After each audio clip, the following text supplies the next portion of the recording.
Já diria o poeta curitibano Paulo Leminski: eu não discuto com o destino, o que pintar, eu assino.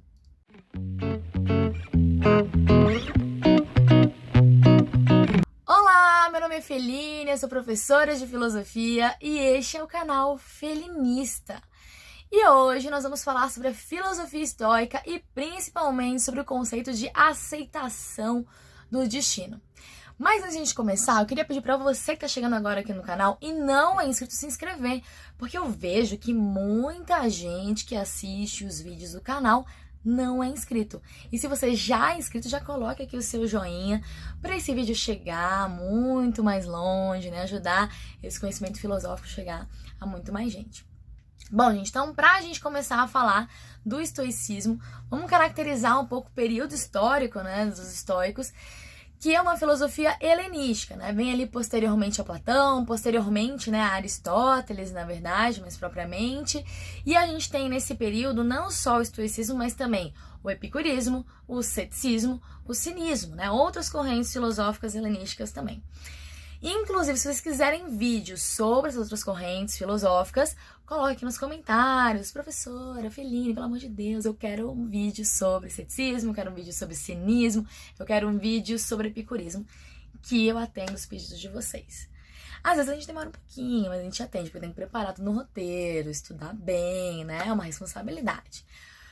Bom, gente, então pra gente começar a falar, né, sobre os estoicos, e na verdade sobre a filosofia helenística, né, de maneira em geral, é interessante a gente reparar que ela é diferente da filosofia do Platão e do Aristóteles, porque ela tem um objeto diferente, né?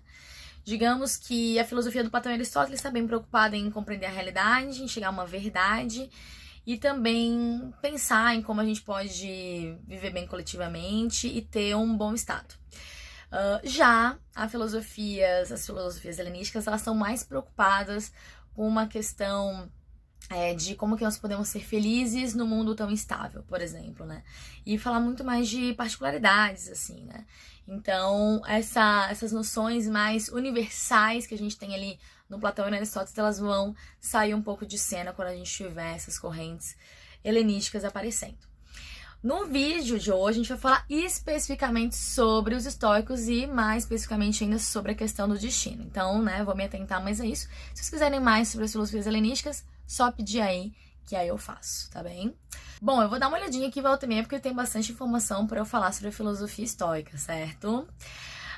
Primeiro de tudo, que a filosofia estoica, ela tem, né, esse nome, os estoicos, né, tem esse nome, essa terminologia, estoico, significa pórtico multicolorido. Vou até pedir aqui pra petição colocar. Pórtico multicolorido. Ou então, né, filosofia do pórtico. O que é esse pórtico multicolorido? Faz referência ao quê? Aos portais, ao pórtico, às entradas da cidade de Atenas, esses pórticos de mármore, né, coloridos, e que nós temos como fundador da corrente estoica o Zenão de Cítio. Zenão de Cítio é um estrangeiro em Atenas. Estrangeiro em Atenas não tem muitos direitos, né, para dizer nenhum praticamente. Inclusive até de adquirir imóveis. Então, o Zenão ele vai lecionar, né, sua filosofia nas entradas da cidade. Então, por isso que essa filosofia dos pórticos, né, dessa entrada da cidade propriamente, tá bem? O estoicismo, ele não se resume apenas à filosofia do Zenão de Cítio. A gente tem, na verdade, 3 fases do estoicismo, e por isso que é muito comum a gente ouvir falar de estoicos romanos, né? Porque a gente tem a primeira fase, né, do estoicismo, que é a fase primitiva ou antiga, que o expoente é o Zenão. A segunda fase do estoicismo, a fase, né, do estoicismo médio, onde o expoente é o Posidônio. E o estoicismo romano, que tem como expoente o Sêneca, que tem como expoente Marco Aurélio e o Epiteto, tá bem? Apesar de que a gente tem fases diferentes, a gente vai ter algumas características diferentes entre cada fase do estoicismo, mas nós vamos ter também muitas similaridades, né? Maneira de encarar a natureza, maneira de encarar o mundo, maneira de encarar a realidade, algumas, né, características aí centrais do estoicismo. A começar pela maneira que se encara a noção de tempo. Para o estoicismo, o tempo é algo incorpóreo, do qual passado e futuro são infinitos, são ilimitados. E o presente é limitado, ele tem uma determinaçãozinha ali, né? Por que o presente ele é limitado? Pelo fato de que o presente é o agora, e o agora ele tá sempre, né, acabando. E aí se agora ele já virou passado, e esse agora virou passado de novo, e eu esperava que era o futuro, e agora já virou agora, e depois já virou passado. Enfim, olha só a confusão, né? Mas é basicamente isso. Então a única coisa que é limitada é o presente. O passado e o futuro têm essa noção, né, então, de ser ilimitado, de ser infinito. Tem algumas outras informações aqui que eu vou dar uma lidinha assim, mais ou menos, que falam mais sobre fenômenos da natureza. Para começar, né, que os estoicos veem os terremotos como doenças do globo terrestre, os relâmpagos como uma inflamação, é uma coisa assim, tipo, como se fosse uma doença, né, uma inflamação das nuvens, né, que vão se chocar, e os trovões, eles vão ser nada mais, nada menos do que, né, o choque entre essas nuvens que geram os relâmpagos, vai também gerar um barulho, né? Então, um barulho oriundo dessa colisão. O granizo é a nuvem gelada desintegrada pelo vento. Interessante, não? Além disso, a gente tem também a noção estoica de que o cosmos é como um corpo, né? E ele é completamente harmônico, então ele tem várias relações de causa e efeito entre as coisas. Então, assim como um corpo, quando um órgão, como quando um membro é ferido, por exemplo, o restante do corpo vai sentir esse abalo. Do mesmo jeito, se alguma coisa no cosmos ela é ferida, ela tem algum tipo de interferência, alguma coisa se modifica, vai modificar o restante. Então, existiria essa harmonia, né, cósmica, onde todas as partes têm uma relação recíproca de causa e efeito.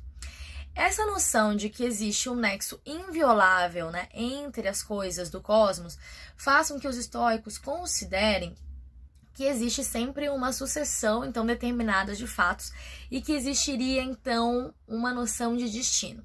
Então, leis da natureza, ou leis divinas, digamos assim, né, que já vão estabelecer as coisas como elas têm que ser. Não tem muito o que titubear, né, digamos assim, frente aquilo que é apresentado a nós, porque a gente tem que aceitar que nós somos uma parte desse todo e, portanto, esse todo ele já é determinado e a gente só está submetido a ele completamente. Então não tem muita escolha assim, né, para os estoicos, é simplesmente aceitar que dói menos, né? E aí que eles vão estar concordando com o poema do Paulo Leminski de não discutir com o destino, o que pintar eles vão assinar. Bom, nas palavras do Sêneca, esse estoico, né, da fase romana, nós temos o seguinte: ao que voluntariamente se submete ao fado, este o conduzirá. Quem se lhe opõe, o fado arrasta. O que significa isso? Que nós não temos como modificar o destino, nós não temos escolha frente àquilo que está posto para nós. É tipo quando alguém nos dá um conselho assim: o que é teu tá guardado, né? Se for para ser seu, vai ser, né? Esse tipo de coisa. É como se a gente tem que só simplesmente aceitar os desígnios que são colocados a nós. Simplesmente, se a gente não aceitar, a gente vai passar por isso igual, só que a gente não vai estar aceitando, né? E uma das realidades que é preciso que a gente aceite, por exemplo, é que a vida é finita. E pelo fato da vida ser finita, a gente muitas vezes sofre, enfim, mas é um sofrer à toa, digamos assim, né? Pelo fato de que não tem como mudar, né, essa realidade, a não ser aceitar. Então, é muito difícil a gente encarar que é possível ter algum tipo de escolha dentro da filosofia estoica, porque você, na verdade, só obedece aquilo que o destino, né, lhe impõe. E se você não quiser, você, no fim, vai ter que obedecer de qualquer jeito, né? Por isso que aceitar dói menos, né? Ficar dando murro em ponta de faca, né, galera? Não tem jeito, vai ser desse jeito e pronto, né? E os estoicos se convencem disso e não querem se incomodar. Então, o ponto dos estoicos é: por que eu vou sofrer com as coisas se eu não consigo mudar elas? E essa é a filosofia estoica. Se você gostou desse vídeo, deixe seu joinha, seu comentário, se inscreva no canal e compartilhe com seus amigos que já te deram conselhos estoicos, mas nem sabem que são estoicos, né? Um super beijo e até uma próxima.